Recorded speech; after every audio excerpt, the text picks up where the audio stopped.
A gente está trabalhando com 4 baralhos: o de Marselha, o de Waite, o de Papas e o carbônico. Essas imagens dos baralhos eu tirei do site do Clube do Tarô. Quem quiser pode ir lá pegar o baralho para dar uma olhada. Lá tem muitos outros também. Preciso avisar que o baralho ele é uma visão pessoal. Então, cada autor coloca um esqueleto, né, do símbolo e coloca aquilo que tem significado para ele. Então, ele é pessoal. Então, vai ter baralhos com símbolos, um baralho que não tem outros símbolos nas cartas, né? E o melhor é que você pudesse desenhar o seu, colocando seus símbolos ali. Aconselho também, sempre que você fizer um estudo dessas cartas, você pegar mais de um baralho para você ter uma visão mais ampla, né? Mais interpretações do que é dito naquele arcano. Nós vamos falar hoje do arcano 4, que é o Imperador. Já passamos pelo Lobo, já passamos pelo Mago, já passamos pela Imperatriz e hoje chegamos no Imperador.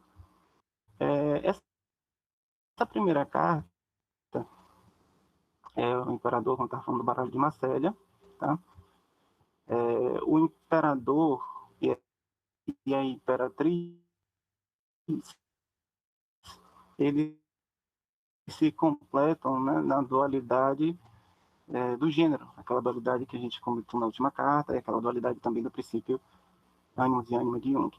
Mas nesta imagem, a gente tem a figura de um homem idoso, o que já nos traz assim, diversas coisas. A figura de uma pessoa de cabelos brancos e especialmente a barba branca, né? Como um símbolo de maturidade. E essa barba tem também assim de masculinidade, aquele que já sabe como agir, né? O Eliphas Levi, no livro As Origens da Cabala, né, coloca a barba como sendo a representação de palavras santas. Ele escreve assim: a cabeleira é o verbo de Deus em sua autoconsciência. A barba é a palavra de Deus manifestada. O que ele coloca já nessa figura, né, como sendo alguém de grande poder, e que as suas palavras têm tanto poder quanto as de um Deus. Ele está em uma posição que pode indicar em pé ou executando um movimento de sentar ou levantar. De qualquer maneira, qualquer uma das 3 interpretações indica movimento, alguém que está pronto para ação. Enquanto a carta da Imperatriz indica alguém que assume o trono, né, para organizar e a arruação emergencial, a carta do Imperador indica alguém pronto para conquistar novas terras, novos reinos, expandir, se enveredar em batalhas, em conquistas, em desafios, né?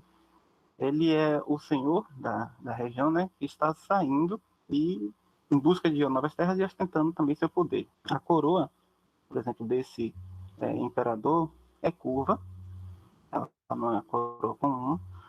No seu final, atrás da cabeça, por exemplo, lembra as voltas, né, dos chifres de carneiro, que também é utilizado para representar a sabedoria, por exemplo, nas colunas jônicas, tanto quanto lembra também o símbolo do zodíaco, o Ares, que é a força, né, a força da guerra, o que só faz reforçar a ideia de alguém com sabedoria e voltado a lutar pelo que deseja ter. Ele sai à luta com sabedoria para conquistar.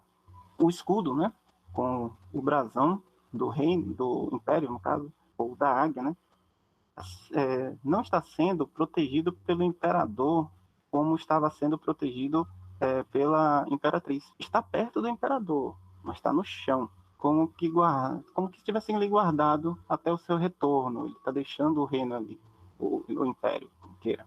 O escudo, por exemplo, da imperatriz, o escudo do imperador, ele apresenta desenhos mais pontiagudos, né, em suas formas, o que dá um aspecto mais agressivo. Se vocês lembrarem do escudo da Imperatriz, ele é mais arredondado, é um escudo muito mais de proteção, não tem essa agressividade, né, desse desenho, né? Além também da diferença do posicionamento, por exemplo, da cabeça do pássaro que está desenhado. Se você botar as cartas uma ao lado da outra, eles vão estar ou olhando uma para a outra ou vão estar olhando em sentidos opostos. De qualquer forma, é um olhar diferente sobre a mesma situação, é ver por outro ângulo. E a Imperatriz tinha um escudo em um local muito mais alto, né, ao seu colo, se protegendo ele com a mão. Esse aqui está no chão e os pés da águia estão encostados ao chão, estão sobre aquilo que é real, que é material. O pássaro tem condições de fazer o que nasceu para fazer, que é voar, tomando impulso, né, e atingindo pontos mais altos na realidade. Ele não está preso, né, por exemplo, por um braço protetor que impede ele de voar. Ele está livre para chegar onde desejar. Também pode indicar que os pés da águia, se vocês observarem, estão fazendo uma ligação entre duas porções de terra separadas, como se o imperador, em sua jornada, tivesse a conectar, né, a transformar coisas aparentemente distantes, né, em uma só. Ele é uma ponte entre dois mundos. Todo o trono, na verdade, né, se vocês observarem bem, todo o trono ele está apoiado em duas porções de terra, né, em dois reinos, em dois impérios. Não é um império, na verdade, mas duas localidades. E o que conecta elas é o escudo e o trono do imperador. O que pode ser caracterizado como resultado da sua própria da expansão que ele fez, né? Enquanto a imperatriz está ao lado de um muro onde o império termina, eu consegui perceber, fiquei devendo a vocês na outra, o motivo dela estar ali encostada no muro. Ela está no muro que ali é o final, o limite do império. E o imperador está do lado oposto, na borda do império, né? Na borda do desconhecido, onde a nova parte do império começa. Uma pessoa que viaja muito geralmente tem como consequência, né, estar em contato com outras culturas, né? O que faz dele ter um maior conhecimento, faz dele também ser uma pessoa mais sábia. O cetro, tá, como é uma figura de poder, de comando e de ação, está suspenso à sua frente. Diferente da imperatriz, por exemplo, a qual ela repousava o cetro no baralho de Marcelo no seu ombro. Este símbolo que está em cima do cetro, esse globo com a cruz, na alquimia, por exemplo, ele representa Marte.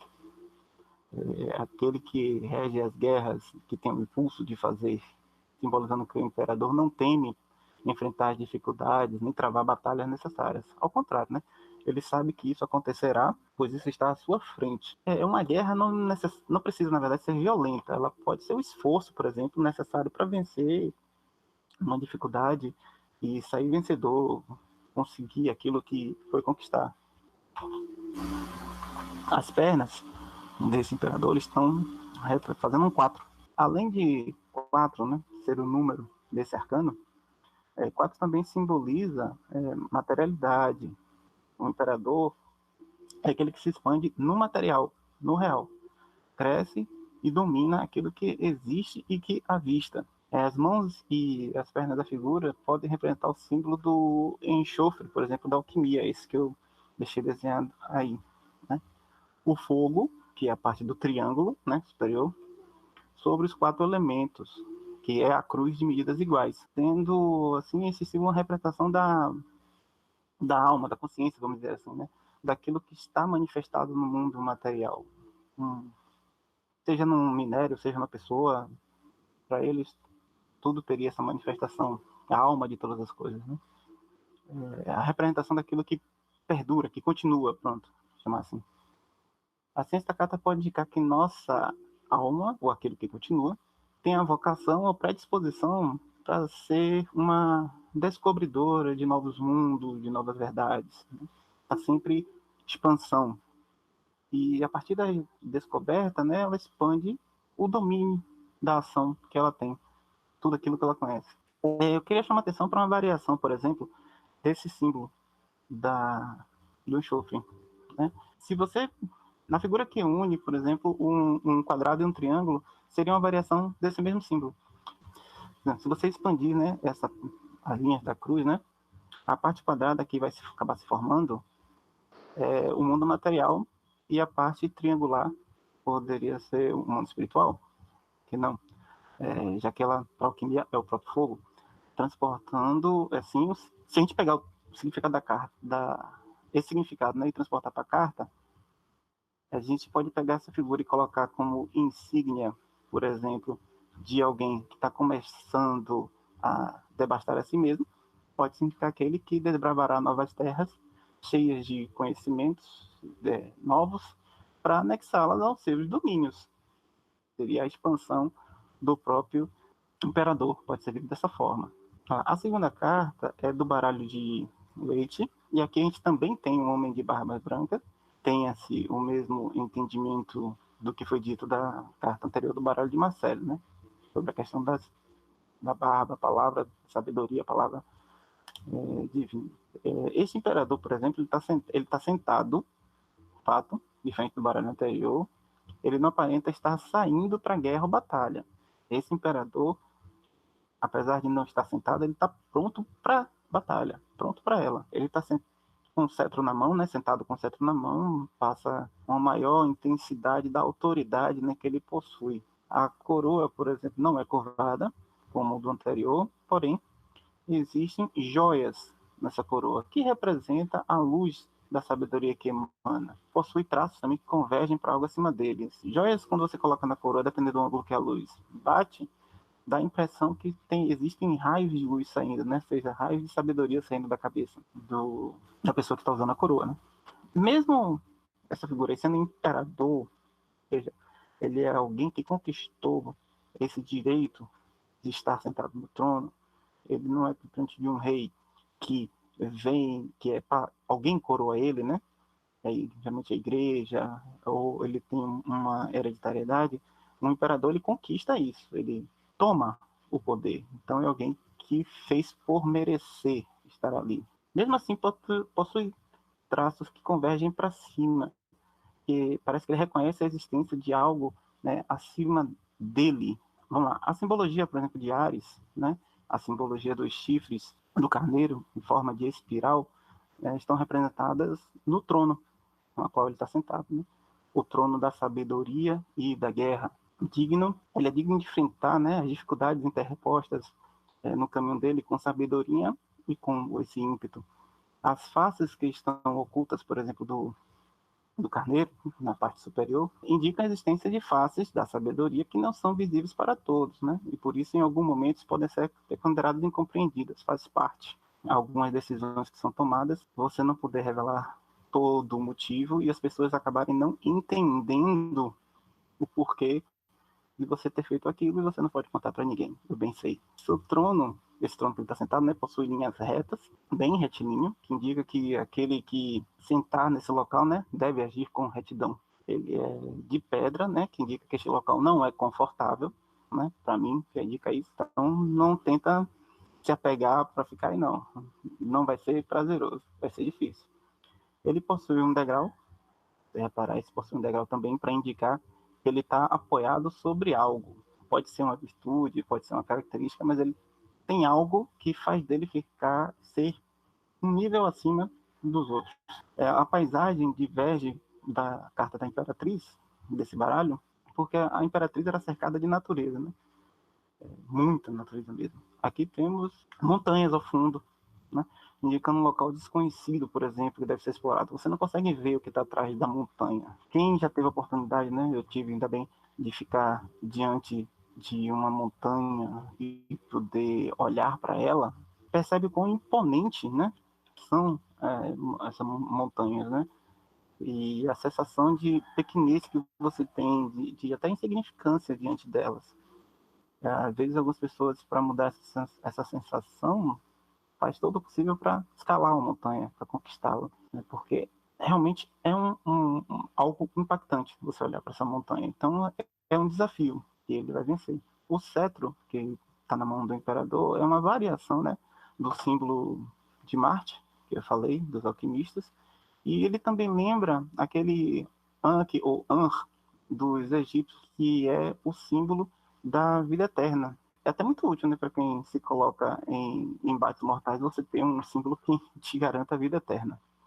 Mas esse símbolo pode significar também que as conquistas do imperador serão eternas.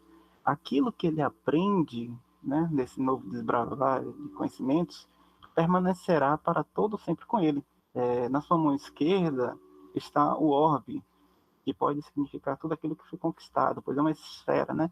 E assim como um círculo, ela limita, sendo este então um símbolo dos seus domínios. Era um símbolo até bem utilizado pela realeza para justamente identificar domínio. As pernas deles não estão na posição do símbolo de enxofre, o que não dá aquela impressão de levantar ou sentar, mas podemos perceber que o imperador está com sua armadura, por baixo das vestes de imperador, ele não perdeu a sua essência, a essência de guerreiro que o fez, né, chegar até esse estágio, né, de ser o imperador. E também dá a entender que ele está sempre pronto para novas conquistas, né, para novos embates, seja para expandir seu território, seja para defender aquilo que já foi conquistado, né? Essa terceira carta, ela já é do baralho de papas. Como a maioria das cartas é do baralho de papas, se não todas, ele apresenta um tema egípcio. Ela é a figura de um imperador também, né? Certo? Só que é a representação de um deus do panteão egípcio.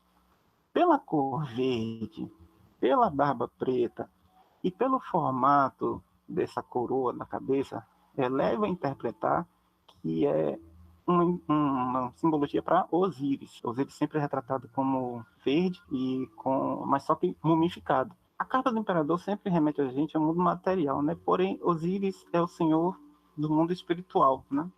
Depois de ter sofrido, depois de ter morrido, né, pelo seu irmão Sete. Então, pelo fato dele não estar mumificado e por essa carta ser do mundo material, é que eu interpreto que é a representação de Osíris antes da morte, quando ele reinava sobre o Egito. Ele se levantando, ou pode ser também, né? E não, ou pode ser também ele se levantando do túmulo em direção ao desconhecido, né, para se tornar o imperador de tudo, depois da sua ressurreição. No livro de Robert Wang, Tarô Cabalístico, ele escreveu o seguinte, aí eu vou dar uma lida para vocês. O mistério cristão não é apenas um acontecimento ocorrido há 2000 anos para ser lembrado com referência, e sim a chave de Cristo, Buda, Osíris, o Krishna, continua a nascer dentro do nosso mundo, está a ser reconhecida. Ou seja, aquilo que eu comentei com vocês agora há pouquinho antes de eu ler de tudo, por causa do renascimento. Mas eu acho, tá, que esse aí é o Osíris não ressuscitado ainda. Ele estaria de pé, pronto para conquistar novas terras, novos horizontes também. Por exemplo, a coroa que está na cabeça dele é uma composição de duas coroas do Egito, a do Baixo Egito e a do Alto Egito. Baixo Egito é somente essa ponta, seria somente com essa ponta comprida, que está de amarelo, que é branca na verdade, mas está de amarelo aí, bem comprido, parecendo vai lembrar uma cabeça de aqueles extraterrestres compridos, do tipo do Indiana Jones, da Caveira de Cristal. E a coroa do Alto Egito seria essa parte da frente, tem essa pequena curva, né? Essa pequena espiral na frente. Então, assim, a coroa dele está juntando o Alto e Baixo Egito, juntando o Império do Egípcio. Para reforçar essa ideia de Osíris como o rei do Egito, porque eu mesmo tive essa dúvida se ele chegou a algum instante a ser e governava sobre o Alto e o Baixo Egito. Eu achei uma dissertação para título de mestrado na internet, achei ótima, para dissertação em mestre de História pela Faculdade de Ciência e Letras da Universidade Estadual Paulista, de uma pessoa chamada Poliane Vasconi dos Santos. Eu picotei, né? Trouxe só alguns trechos, senão vai ficar muito extenso aqui, mas olha o que ela escreveu.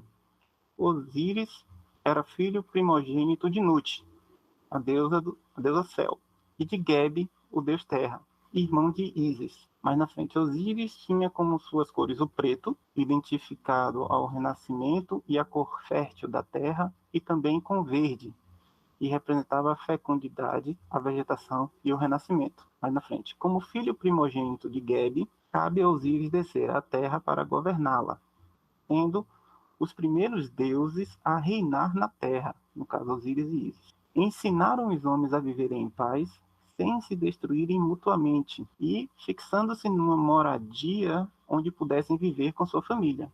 Organizaram a religião, criaram também um código de leis. Mais à frente ela diz, Osíris, não satisfeito, decide então sair para o resto do mundo para ensinar aos vários povos os princípios civilizatórios. Na ausência de Osíris, é Ísis quem toma conta do país. Ou seja, a simbologia da carta do imperador e da imperatriz que foi passado casa perfeitamente com essa história de Osíris e Ísis. Então, como o baralho de papos tenta sempre colocar temas egípcios, nada melhor do que ele colocar Osíris. E eu tinha dúvidas se a carta da imperatriz falava realmente de Ísis, Agora, não tem como. A imperatriz é Isis, o imperador é Osíris. Ele também possui um trono reto, indicando o mesmo que descrito anteriormente, né? O símbolo tem um símbolo de uma ave, se você reparar aí bem no ângulo, na junção do trono, que pode indicar o afastamento de Osíris, por exemplo, para buscar novas terras, né? A ave em voo, a ave em liberdade, ou pode indicar que é Isis que fica no trono. Tanto porque na carta anterior a imperatriz está com asas, e porque na lenda, né, de Osíris, Isis se transforma em ave para procurar os restos de Osíris. Então, pode ser que ele saia do trono e Isis fica. Pode ser essa representação. Ele está com o cetro, né, que pode ser um Anki, ou o símbolo de Marte. Mesma questão de antes, a guerra, a iniciativa, a vida eterna. As pernas dele estão em formato de cruz também, fazendo referência ao mesmo símbolo do enxofre, né? O símbolo alquímico do enxofre. Tem a letra Dalet escrita, né, indicando o caminho de Eliphas Levi, que ele associou com a carta do imperador. O significado, né, de porta, né, para essa letra Dalet, que é essa descrição que está aí na tela, né, que eu escrevi. Esse foi tirado do livro exatamente de Eliphas Levi, né? O Dalet, ele coloca como porta, governo entre os orientais, iniciação, poder, tetagrama, quaternário, pedra cúbica ou sua base. Isso ele coloca como sendo o significado de Dalet. E ele descreve brevemente a carta. O imperador, cujo corpo representa um triângulo retângulo, que eu discordo, e as pernas uma cruz, imagem do Atanor dos filósofos. Atanor, ou Atanor, ele é aquele forno utilizado pelos alquimistas para fazer seus experimentos, quando eles tentavam criar a pedra filosofal, os elixires e por aí vai. A quarta é o baralho do baralho carbônico, um baralho bem recente, tá? Eu sempre faço questão de ressaltar isso. Ele é um baralho dos anos de 2006, então ele tem muitos símbolos que são comuns para a gente, mais fácil até de interpretar. Aqui a gente tem um homem, novamente, o imperador. Aparentemente, ele é de menos idade que os outros. Ele também tem uma barba com um porte físico de um guerreiro em atividade. Ele parece ser menos maduro que os outros e dá a entender que ainda resolve, né, a maioria dos conflitos com o uso da força, que é uma ação característica ainda da inexperiência. Né? Ele está sentado também no trono em posição de alerta, né? Ele não está relaxado, o que pode ser que pode dizer que ele esteja pronto, né, para o exercício da função. Né? Traz a sensação de que está querendo impor, né, para mim aparenta assim essa imagem, está querendo impor sua autoridade pela postura, né? Como se sempre existisse uma ameaça. A coroa que ele usa é a cabeça de um animal. Isso indica que para mim, indica que a conquista dele é pela força física. Utilizar essa coroa serve sempre como um lembrete, né, da capacidade de matar e que está disposto para isso. Né? Ele foi coroado pelo uso da força e ele expõe isso. As formas do chifre lembram, né, a espiral da sabedoria, mas por serem chifres, deveriam representar a conexão com o divino. Os chifres, quando aparecem assim, eles são antenas para o divino. A pessoa que usa, né, teria uma conexão mais próxima com o divino. Só que esses, eles estão para baixo, indicando uma conexão com a natureza, uma conexão com a matéria, e não com coisas superiores. Essa figura lembra, né, para mim, lembrou a distinção entre Minotauro e Centauro, se vocês sabem, mas o Minotauro, ele tem um corpo de homem e cabeça de animal, mostrando que no Minotauro, né, o lado animal comanda o homem. Ele é movido pelos instintos e para satisfazer esses instintos.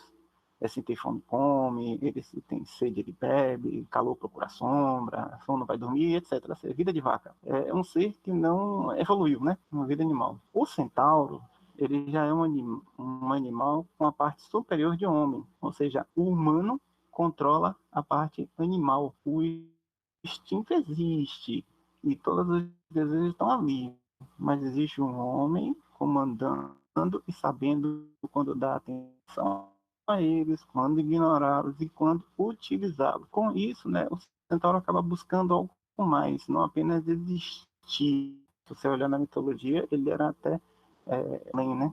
Esse imperador aí, apesar de ser um homem, coloca o seu lado animal acima do humano. Parece mais um disso. Então, não tá legal, não gostei, isso aí o que esse autor colocou. Aí, hexágono, né? E o número 6, que geralmente representa harmonia e equilíbrio, na estrela de Davi, por exemplo, também, em alguns locais, pode ser visto como a representação de responsabilidade, que parece ser muito mais aí. As paredes, se vocês perceberem, é uma composição de vários desses tronos, que faz lembrar uma colmeia. O que para mim que representa que esse imperador é o imperador do momento. Este é o imperador do momento, que outros vieram e outros virão. O que condiz com o fato dele querer ser dominado pelos instintos, né? Ele acaba fazendo a mesma coisa que todos fizeram, e o seu resultado vai ser o mesmo, obviamente. Quem faz a mesma coisa sempre vai ter o mesmo resultado. Ele vai ser só mais outro tijolo no muro, vamos chamar assim, another brick in the wall. Se ele estiver cumprindo uma função, beleza, porque aí ele vai estar contribuindo para um objetivo maior. Existe um plano, existe um objetivo que todo mundo quer chegar e ele está fazendo a parte dele. Ótimo. Mas se não for isso, se ele não tiver essa consciência, ou se não houver esse planejamento, é muito triste essa carta, pois um potencial de imperador, um potencial de comando desse vai estar sendo perdido. Ele está segurando um bastão, né, que é o cetro dele, em que tem a flor de lis. Por exemplo, a flor de lótus, ela é um símbolo do desabrochar para a luz. Suas raízes, né, da flor de lótus estão na lama, mas as pétalas não apresentam mancha nenhuma. Ela se eleva para se abrir ao sol. Em algumas simbologias, esse desabrochar para a luz é às vezes substituído da flor de lótus pela flor de lis ou pela rosa. As cartas, por exemplo, da Imperatriz que Crowley desenhou, a Imperatriz segura a flor de lótus. Esse rapaz que desenhou esse baralho fez também a Imperatriz dele, mas segurando uma rosa. Pode ser a mesma questão. Tá? E se foi isso, então para esse imperador sair dessa prisão do ser mais um, do ser comum, né, há uma esperança. Ele pode ir para a luz. Luz até, se vocês repararem, entra pela janela que está lá fora. Ele pode sair desse casulo, dessa prisão, né, que ele se colocou. A mensagem, né, está diante dos olhos dele, na representação dessa flor.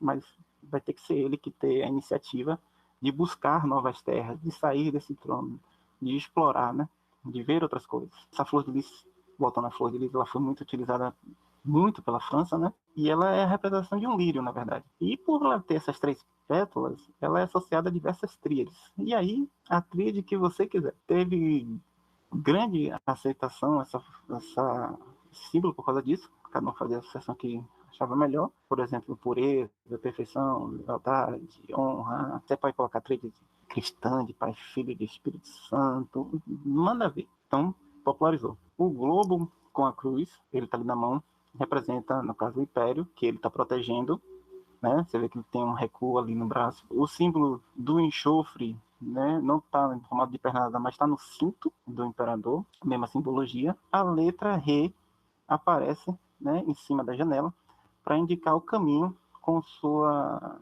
significação, sendo janela mesmo. Então o cara botou a letra e desenhou uma janela. Então ele acabou desenhando uma janela, né? Bom, eu falei bastante de símbolos alquímicos aqui, então, olha só, estudos como esse, de interpretação desse símbolo das cartas, tem um efeito, né, de estudo mais aprofundado em outros temas. E como foi recorrente a aparição de símbolos relacionados à alquimia, né, eu resolvi trazer esse, alguns símbolos para vocês, né? Um pouquinho só de informação sobre eles a mais, só para aguçar mesmo o estudo, esse tema para vocês. Tudo aqui é para aguçar o estudo. Então, a alquimia, né, era a ciência que ajudou na formação de algumas outras ciências modernas, medicina, química, por exemplo. O livro de Paracelso mesmo, A Chave da Alquimia, nos primeiros capítulos e até mais adiante, né, ele fala de medicina, de como curar pessoas, né, limitada sempre a falar do conhecimento da época e que ele queria dizer. Durante todas essas arcanas, essas 5 cartas, nos foi apresentado alguns símbolos alquímicos, como os 4 elementos na carta do mago, cruz, o símbolo do Mercúrio, símbolo de enxofre, da Lua, Vênus, Marte, tudo isso já apareceu aqui e a gente já tratou eles de alguma forma. É mais comum a gente saber que existia os 4 elementos e a sua separação, né? Os 4 elementos que compõem a matéria, que está aí do lado direito, né? O fogo, o ar, a água e a terra, sendo a cruz, né, a união desses 4 elementos. Se você quiser representar os 4 juntos, você faz essa cruz de tamanho igual, era assim que eles faziam. Além desses 4, elementos, existiam os 3 princípios da alquimia, que é o sal, o mercúrio e o enxofre, né? Então você tem os 4 elementos embaixo com os 3 princípios em cima. A figura que eu tinha mostrado, por exemplo, anteriormente. O nome sal, mercúrio e enxofre era mais para disfarçar do que ter 100% de ligação com a substância. Na época antiga, era muito melhor as pessoas acharem que você buscava enriquecer, transformando um chumbo em ouro, um metal em outro, do que você estar procurando um meio de atingir Deus ou um estágio superior ou algo divino sem passar pelas vias normais da igreja. Seria um grande problema. Enriquecer era aceito, buscar o divino somente pela religião. Pegando os 3 princípios, rapidinho. O sal, que é o círculo, né, com o traço no meio, ele é um princípio que une as coisas e transforma algo abstrato em concreto. É o corpo, tá? Ele restringe. E dele se origina o elemento terra. Eles achavam. O mercúrio, ele produz os elementos ar e água, né? Deles se originam ar e água. Ele é como se fosse o espírito da pessoa e das coisas, ou a alma da pessoa e das coisas, vai depender muito do teu ponto de vista e da tua interpretação. Mas o mercúrio é a parte não física, ele geralmente está associado ao feminino, então, porque é um princípio que gera a vida. Nas cartas que tinham, sempre apresentaram mulheres como a imperatriz, em algumas cartas vinha o símbolo do Mercúrio desenhado, tanto que vinha o símbolo do Mercúrio e também vinha o símbolo da Vênus, né? Sempre veio muito desenhado, tanto que o da Vênus até hoje é o símbolo, né, que a gente usa como feminino. E eles achavam que era no Mercúrio que continha a essência que poderia fazer a pedra filosofal. Então todo o processo que falava se era para você trabalhar o Mercúrio. O enxofre, né, seria o fogo, né, ele gera o fogo, seria a alma, o espírito, ou energia do material, você que escolhe, eu prefiro energia. É o princípio masculino, ativo, né? É um princípio, ele é expansivo, ele está associado, por exemplo, agora na carta do imperador. No livro de Paracelso, ele explica utilizando uma coisa muito legal, que é uma queima de uma madeira. Ele fala que você pegar a madeira, você vai ver e percebê-la como um único corpo, uma única coisa. Mas ao queimar, você vai perceber os 3 princípios. O enxofre seria a chama, né, a brasa, a energia, o que queima. O mercúrio seria a fumaça que se eleva, né, que vai até os céus. E o sal seria as cinzas que restam. O sal seria o corpo, tanto no que junta, né, e o que sobra depois do processo. Mas isso aí não é para explicar muito para você, não é só para ter essa mesma curiosidade e ver que a gente tem que, além de ver símbolos, ele está muito ligado a os arcanos da Cabala, que hoje eu dei um tempinho nela, muito ligado à alquimia também.